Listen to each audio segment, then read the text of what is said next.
नमस्कार बच्चों, मैं doctor Madhu Jain, SPC government college Ajmer, associate professor in economics. आज हम अपने जो अध्ययन है उसे आगे बढ़ाएंगे। हमने अपने पिछले वीडियो में पंडित दीनदयाल उपाध्याय के आर्थिक विचारों और उनकी आर्थिक वृद्धि और विकास संबंधी जो विचार उन्होंने व्यक्त किए उनका अध्ययन किया था। उसी क्रम को आज आगे बढ़ाते हुए हम एकात्म मानव दर्शन, पंडित दीनदयाल उपाध्याय के एकात्म मानव दर्शन संबंधी विचारों का अध्ययन करेंगे। एकात्म मानव दर्शन का अर्थ है मानव जीवन तथा संपूर्ण प्रकृति के एकात्म संबंधों का दर्शन। यह एक ऐसा जीवन दर्शन है जो मनुष्य का विचार केवल आर्थिक मान के व एकांकी दृष्टिकोण से न करते हुए जीवन के समग्र पहलुओं का तथा ऐसे मानव के अन्य मानवों और मानवोत्तर सृष्टि के साथ परस्पर पूरक एकात्म संबंधों को भी ध्यान में रखकर समृद्ध, सुखी और कृतार्थ जीवन की दिशा बतलाता है। इस प्रकार से एकात्म मानव दर्शन वस्तुतः भारतीय संस्कृति का ही जीवन दर्शन है। भारतीय संस्कृति एकात्मवादी है, अतः शरीर, मन, बुद्धि और आत्मा से युक्त धर्म, अर्थ, काम और मोक्ष के चतुर्विध पुरुषार्थों की साधना करने वाला तथा एक ही साथ परिवार, जाति, राष्ट्र, मानव समाज आदि विविध एकात्म समष्टियों का प्रतिनिधित्व करने की क्षमता रखने वाला मानव इस दर्शन का केंद्र बिंदु है। एकात्म मानव दर्शन व्यक्ति जीवन का भी उसके सभी अंगों को ध्यान में रखते हुए संकलित विचार करता है। मानव शरीर, मन, बुद्धि और आत्मा का एकीकृत या संकलित रूप है। अतः मनुष्य के संपूर्ण विकास, सर्वांगीण विकास का विचार वास्तव में उसके शरीर, मन, बुद्धि और आत्मा आदि के विकास के साथ ही संबंधित है। व्यक्तित्व के इन चारों पक्षों को समुचित आवश्यकताओं को पूरा करने, उसके विविध मांगों और इच्छा आकांक्षाओं को पूरा करने तथा उसका सर्वांगीण विकास करने के लिए भारतीय संस्कृति ने व्यक्ति के सामने कर्तव्य के रूप में 4 पुरुषार्थों का आदर्श रखा है। व्यक्ति के सर्वांगीण विकास में उसकी भौतिक प्रगति के साथ साथ नैतिक और आध्यात्मिक उन्नति भी शामिल है, जिससे समाज की सुयोग धारणा बन सके। नेक्स्ट है मानव के आदर्श और परिपूर्ण जीवन के लिए चतुर्विध सुख। मनुष्य के आदर्श और संपूर्ण जीवन की कल्पना करने से पूर्व यह ज्ञात करना, यह जानना भी आवश्यक है कि सामान्यतः मानव जीवन कैसा है। इस संबंध में मानव के स्वभाव की प्रथम विशेषता है उसके जीवित रहने की इच्छा। मरणम प्रकृति शरीराणाम विकृति जीवन मुच्यते, अर्थात जीवन क्षणभंगुर है, संसार असार है, सुख राई जैसा और दुख जो है वो पहाड़ जैसा है आदि वचनों के प्रचलित होने के बावजूद भी प्रत्येक व्यक्ति दीर्घ काल तक जीवित रहना चाहता है और इसी कारण भारतीय परंपराओं में दीर्घायुष्मान भवः, चिरंजीवी भवः आदि आशीर्वचनों का समावेश है। किंतु मनुष्य दीर्घायु के साथ साथ अपना जीवन सुखमय भी व्यतीत करना चाहता है, क्योंकि कोई भी व्यक्ति ये नहीं चाहता कि उस पर दुखों की परछाई भी पड़े और इसीलिए सुख प्राप्ति के लिए वह दिन भर दिन रात दौड़ धूप भागम भाग करता रहता है, परंतु उसकी सुख की कल्पना प्राय एकांकी होती है, अर्थात उसके सुख की कल्पना में इंद्रियों द्वारा मिलने वाले सुख या शरीर का सुख ही संपूर्ण सुख है। उसकी संपूर्ण सुख की कल्पना में रोग मुक्त शरीर, हाथ में भरपूर पैसा, सुंदर मकान, सुंदर पत्नी, होनहार संतानें, पौष्टिक भोजन, सुंदर वस्त्र, आभूषण, घर में सजा संवरा घर और समाज में प्रतिष्ठा आदि जो भौतिकवादी जीवन है उसकी संपूर्ण बातें समाहित होती है। इस भौतिकवादी सुख की प्राप्ति के लिए वह येन केन प्रकारेण साधन जुटाता है। जो व्यक्ति जितने अधिक साधन जुटा लेता है वह उतना ही अधिक सुखी होता है, ऐसा माना जाता है। परंतु ये देखा गया है कि जैसे ही एक इच्छा पूरी होती है उसके आगे दूसरी इच्छा खड़ी हो जाती है, अर्थात उपभोग में वृद्धि के कारण वासनाएं कम होने के बजाय लगातार बढ़ती ही जाती है। और वासनाओं के बढ़ने को पूरी छूट देना और उसका पूर्णतः क्षय करना दोनों ही एकदम चरम बिंदु है। भारतीय संस्कृति में इन दोनों चरम बिंदुओं को एक तरफ रखकर समन्वित या मध्य मार्ग दर्शाया गया है। पुरुषार्थों में अर्थ और काम दोनों का समन्वय कर भौतिक सुखों का मानवीय जीवन में जो स्थान है उसे स्वीकार किया गया है। परंतु हमारी संस्कृति ने शारीरिक सुखों के साथ साथ मन, बुद्धि और आत्मा के उत्तम सुखों का भी विचार किया है। मानवीय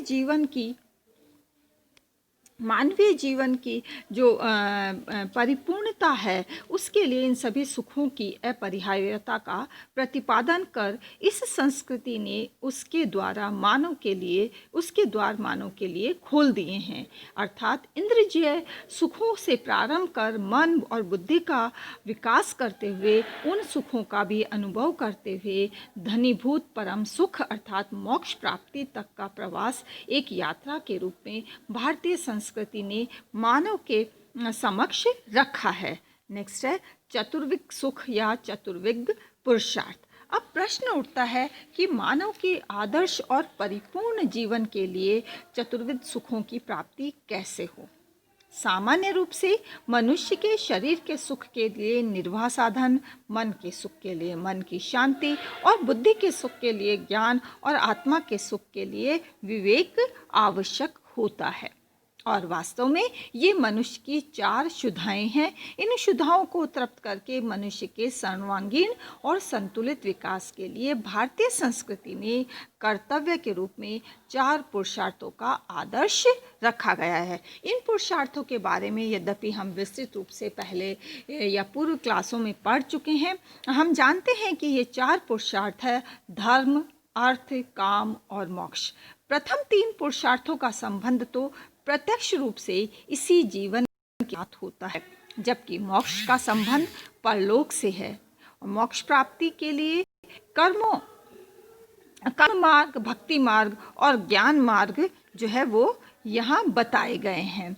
इस प्रकार से उसमें कर्म मार्ग का संबंध शरीर के साथ, भक्ति मार्ग का संबंध मन के साथ और ज्ञान मार्ग का संबंध बुद्धि के साथ है।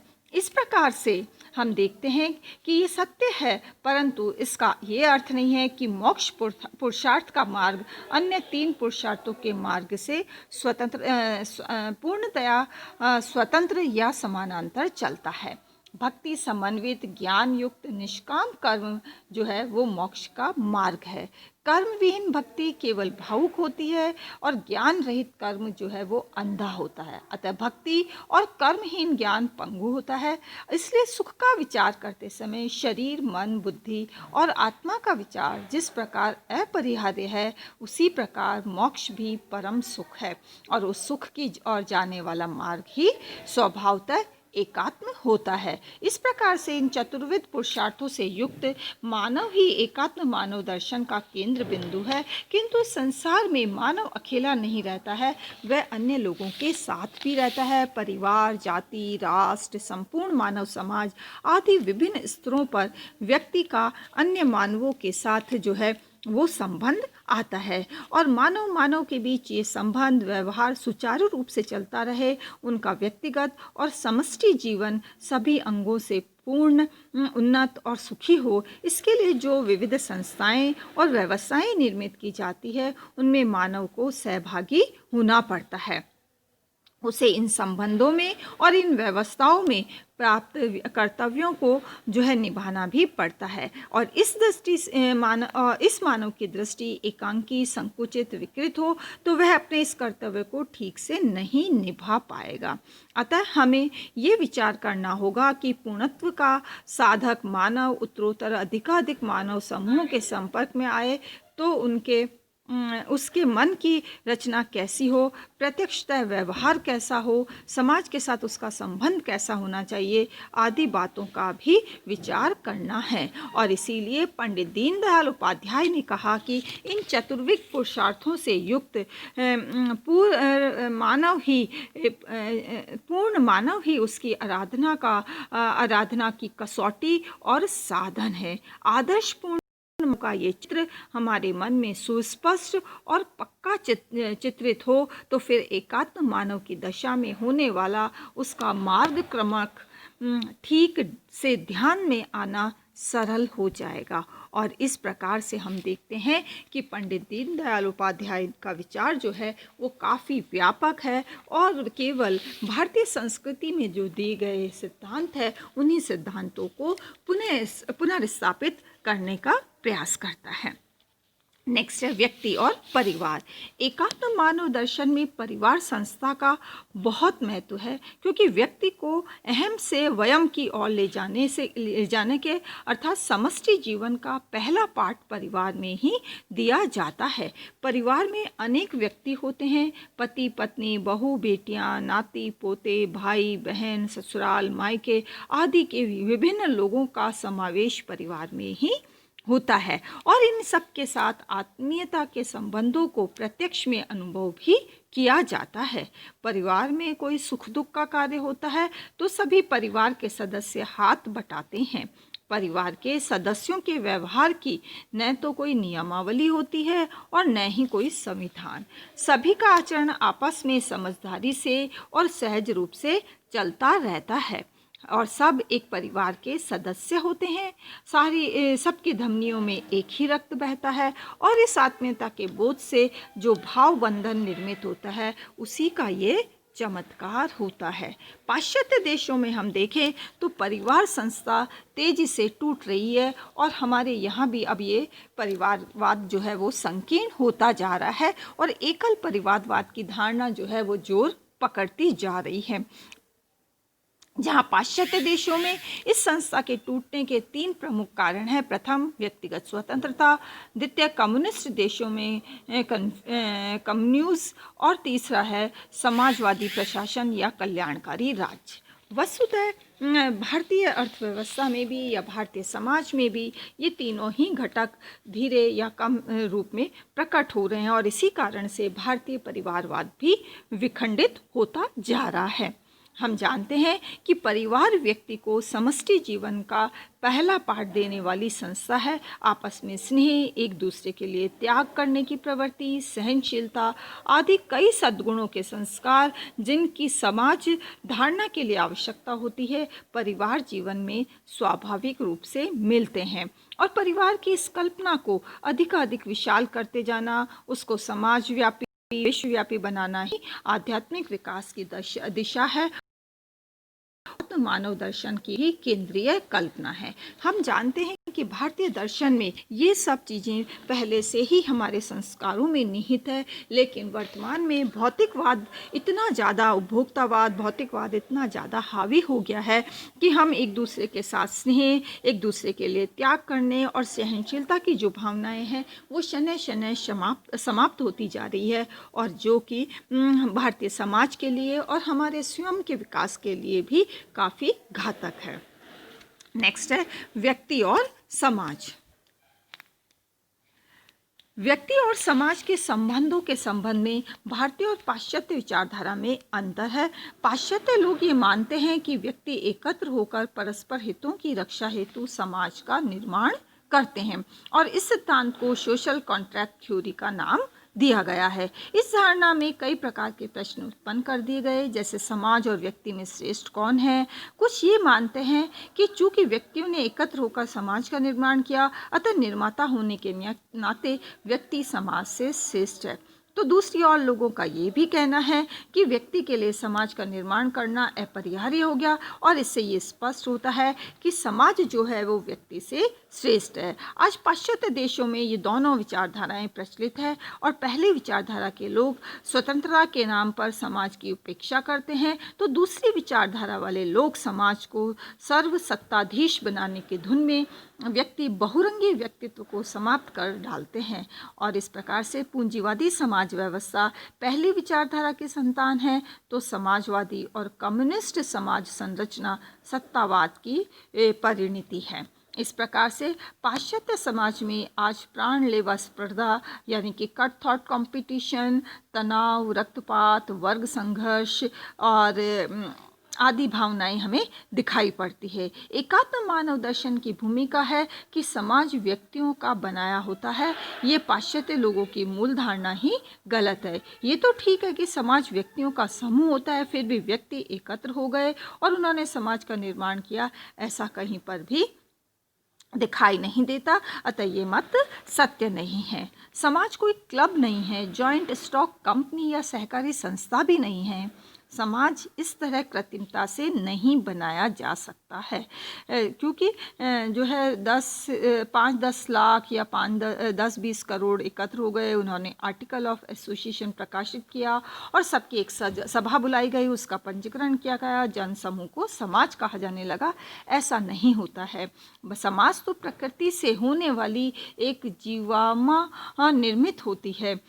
समाज अपनी रक्षा, जीवन के आदर्शों के अभिव्यक्ति के और विकास के लिए अनेक प्रकार की व्यवस्थाएं और संस्थाएं स्थापित करता है। शिक्षा के लिए गुरुकुल संस्था, देश की अंतर ब्रह्म रक्षा के लिए राज्य संस्था, व्यक्ति और समाज के विकास के लिए वर्णाश्रम व्यवस्था आदि प्राचीन भारतीय संस्थाओं का उल्लेख इस संबंध में हम आसानी से कर सकते हैं। भारतीय मान्यता है कि समाज सहज सेंद्रिय जैविक सृष्टि है। कृत्रिम मानवीय उपायों से न तो वह बनता है और न ही नष्ट होता है। जिन कारणों से और जिन पद्धतियों से सजीव समाज का निर्माण होता है, उन्हीं कारणों और पद्धतियों से भिन्न भिन्न समाजों का उदय होता है। यदि व्यक्ति और समाज के बीच परस्पर संबंधों को स्पष्ट करते हुए पंडित दीनदयाल उपाध्याय जी कहते हैं, हम अपने व्यक्तिगत हित और अहित का विचार करें, यही उचित व्यवस्था है। व्यक्ति का हित और समाज का हित दोनों में कोई विरोध या संघर्ष नहीं है। कुछ लोग भ्रम में पूछते हैं कि आप व्यक्तिवादी हैं या समाजवादी हैं। उसका उत्तर होता है, हम व्यक्तिवादी भी हैं और दूसरी साथ साथ समाजवादी भी हैं, क्योंकि हम समाज में रहते हैं, हम अपने लिए जीते हैं, लेकिन हमारा अपना अस्तित्व उस समाज के कारण है, इसलिए हम समाजवादी भी हैं। भारतीय विचारधारा के अनुसार हम व्यक्ति की उपेक्षा नहीं करते और समाज हित का जो विचार है उसे भी धूमिल नहीं होने देते हैं, क्योंकि हम समाज हितों की बात करते हैं, इसलिए हम समाजवादी, किंतु साथ ही हम व्यक्ति की भी उपेक्षा नहीं करते, इसलिए हम व्यक्तिवादी भी हो जाते हैं। किंतु हम व्यक्ति को सर्वोपरि नहीं मानते, इसलिए कहना होता है कि हम व्यक्तिवादी नहीं हैं, किंतु साथ ही ये भी नहीं मानते कि समाज को व्यक्ति की सभी स्वतंत्रताओं का अपहरण करने का अधिकार है और उसे किसी एक सीमा में बांधकर निर्जीव यंत्र के समान उससे काम लेने का अधिकार है। इसलिए हम समाजवादी भी नहीं हैं। हमारी मान्यता है कि व्यक्ति के बिना समष्टि की कल्पना करना असंभव है और समष्टि के बिना व्यक्ति का मूल्य भी समाप्त हो जाता है। और इस प्रकार भारतीय संस्कृति में व्यक्ति और समाज दोनों का समन्वित कल्याण साध्य करने की दृष्टि से ही सारा चिंतन प्रस्तुत किया गया है। और इस कारण से भारतीय जो संस्कृति है वो विश्व में आज भी पूजनीय है और आज भी उसका वही वर्चस्व कायम होने लगा है। और इस कोरोना काल ने, विश्वव्यापी कोरोना काल की इस महामारी ने समाज को, भारतीय संस्कारों को, भारतीय संस्कृति की महत्ता को एक बार पुनर्स्थापित करने का ही प्रयास किया है। Thank you so much.